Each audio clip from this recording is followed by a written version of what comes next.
ಸತ್ತವರ ಬಗ್ಗೆ, ಅಪರಿಚಿತರ ಬಗ್ಗೆ, ಅಲ್ಲಿ ಮುಚ್ಚಾಕಕ್ಕೆ ಪ್ರಯತ್ನ ಮಾಡೋಂಥ ಪೊಲೀಸರ ಬಗ್ಗೆ, ಅಲ್ಲೇ ಪಂಚಾಯಿತಿ ಅಧ್ಯಕ್ಷರ ಬಗ್ಗೆ, ಜೊತೆಗೆ ಧರ್ಮಸ್ಥಳದ ವೀರೇಂದ್ರ ಹೆಗ್ಗಡೆ ಅವರ ತನಿಖೆಯನ್ನು ಮಾಡ್ತದ ಇದು ಅನ್ನೋದು ಸಂಶಯ ಮೂಡಿದ. ಹೀಗಾಗಿ ಕರ್ನಾಟಕ ರಾಜ್ಯದ ಮಹಿಳೆಯರು ಸಂಘಟಿತರಾಗಿ ಹೋರಾಟಗಳಿದ್ದಾರೆ. ಕೊಂದವರು ಯಾರು ಅನ್ನುವಂಥ ಅವರ ಧ್ವನಿಗೆ ತಿಳ್ಕೊಳ್ಳಲು ಮತ್ತೊಮ್ಮೆ ನಮ್ಮ ಅಕ್ಷರ ಮೀಡಿಯಾದ ರಾಜು ಮೌರ್ಯ ಅವರು ಬಂದಿದ್ದಾರೆ. ಮತ್ತು ನಾನು ಕನಕ ಇಳಿದಿದ್ದೀನಿ, ನಾವು ಹೋರಾಟ ಮಾಡಿದೆ ಅಂತ ಹೇಳ್ತಾ ಇದ್ದಾರೆ. ಅವರಿಗೆಲ್ಲ ನಾವು ಬೆಂಬಲ ಸೂಚಿಸಬೇಕಾಗಿ ಅಂಥವ್ರು ಬೇಕು. ಇವತ್ತು ನಿಜವಾಗಿಯೂ ಹಿಂದೆ ಹೋರಾಟಗಾರ ಮಾಡುತ್ತಿರುವಂಥ ಕೆಲಸವನ್ನು ಇವತ್ತು ನಮ್ಮ ಈ ಯೂಟ್ಯೂಬರ್ಗಳು ಮಾಡ್ತಾಯಿದ್ದಾರೆ. ನಿಜವಾಗಿಯೂ ಇವರ ಈ ಹೋರಾಟ ಮೆಚ್ಚುವಂಥದ್ದು.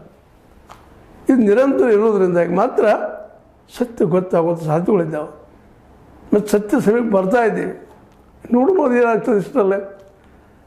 ಆದರೆ ಒಂದು ಮಾತು ನೆನಪಿಡಬೇಕಾಗಿದೆ, ಈ ಯೂಟ್ಯೂಬರ್ಗಳ ಈ ನಿರಂತರ ಹೋರಾಟದಿಂದಾಗೆ ಧರ್ಮಸ್ಥಳದಲ್ಲಿ ಈ ಎಲ್ಲ ಘಟನೆಗಳಿಗೆ ಕಾರಣಕರ್ತರಾದಂಥವರು ಇವತ್ತೇನೋ ಅವ್ರಿಗೆ ಏನೇನೋ ಮಾಡಿ ಷಡ್ಯಂತ್ರ ಅದು ಇದು ಮಾಡಿ ತಪ್ಪಿಸ್ಕೊಳ್ತಾ ಇದ್ದಾರೆ.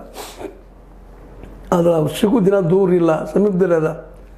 ಯಾಕಂದ್ರೆ ಸೌಜನ್ಯ ಶಾಪ ಅಷ್ಟು ಸುಲಭ ಅಲ್ಲ, ವೇದವಲ್ಲಿಯ ಶಾಪ ಅಷ್ಟು ಸುಲಭ ಅಲ್ಲ, ಪದ್ಮಲತಾ ಶಾಪ ಅಷ್ಟು ಸುಲಭ ಅಲ್ಲ, ಯಮುನಾ ಶಾಪ ಅಷ್ಟು ಸುಲಭ ಅಲ್ಲ. ಇವತ್ತು ಮಹಿಳೆಯರು ನಿಂತಿದ್ದಾರೆ, ಅವರೆಲ್ಲರೂ ಪ್ರಶ್ನೆ ಕೇಳ್ತಾ ಇದ್ದಾರೆ, ಕೊಂದವರು ಯಾರು. ಅದಕ್ಕೆ ಮತ್ತಷ್ಟು ಧ್ವನಿ ಕೊಡೋರು ಮತ್ತು ರಾಜು ಮೌರ್ಯ, ಕುಡ್ಲ ರಾಂಪೇಜ್, ಇನ್ನೂ ಅನೇಕರು ಬರ್ತಾ ಇದ್ದಾರೆ. ಹೀಗಾಗಿ ಈ ಸೌಜನ್ಯ ಜೊತೆಗೆ ಇನ್ನುಳಿದವರ ಎಲ್ಲ ಈ 3-4 ದಶಕಗಳ ಅನ್ಯಾಯಗಳಿಗೆ ಒಂದು ನ್ಯಾಯ ಸಿಗೋದಿಲ್ಲ, ಬರ್ತಾ ಇದೆ ಅಂತೇಳಿ ಅನಿಸ್ಲಿಕ್ಕತ್ತದ. ನಿಮಗೆ ಅನಿಸ್ಲಿಕ್ಕತ್ತದ ಇಲ್ಲ ಅಂತೇಳಿ ಎಸ್ ಅಂತೀರ, ಏನಂತೀರಲ್ರಿ? ಕಾಮೆಂಟ್ ಮಾಡಿರಿ, ಕಾಮೆಂಟ್ ಮಾಡಿ ಜೊತೆಗೆ ಶೇರ್ ಮಾಡಿರಿ, ಜೊತೆಗೆ ಸಬ್ಸ್ಕ್ರೈಬ್ ಆಗಿರಿ. ಯಾಕಪ್ಪ ಅಂದ್ರೆ ಇದು ಸತ್ಯಕ್ಕಾಗಿ ಸದಾ ನಿಮ್ಮೊಂದಿಗೆ ಇರುವ ಚಾನಲ್. ಯಾತ್ 6 ನ್ಯೂಸ್ ಅರ್ಥದ ಹೇಸಿದ್ದಾರೆ ಸತ್ಯಕ್ಕಾಗಿ ವಂದನೆಗಳು.